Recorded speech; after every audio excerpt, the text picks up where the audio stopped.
আর্থিক ইবাদত দিয়ে, পয়সা খরচ করে ইবাদত করেন, দান সাদকা করেন, আর বলে এটা মায়ের জন্য করলাম, মায়ের পক্ষ থেকে, বাপের পক্ষ থেকে। মসজিদ বানিয়ে দিলেন কার?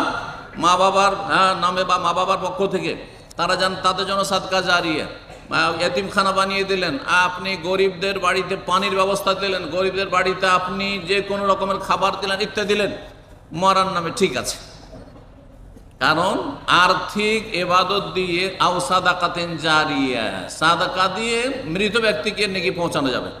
কিন্তু নামাজ পড়ে, আমি 2 রাকাত নামাজ পড়া বললো আল্লাহ এই নামাজের নেকিটা আমার মা বাবাকে বক্সা দাও, দিয়ে দাও, চলবে না, কোনো প্রমাণ নেই।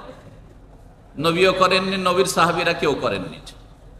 হে আল্লাহ, আমি 1 খতম দিলাম বা 1 পারা পড়লাম, আজকের তেলাওয়াতটা অমুককে দিয়ে দাও, এই নেকিটা আমি নেব না, তাকে বক্সা দাও, মানে দিয়ে দাও, কোনো প্রমাণ নেই।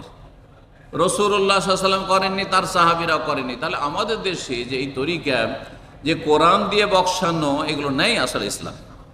কোরআন জীবিত মানুষের জন্য।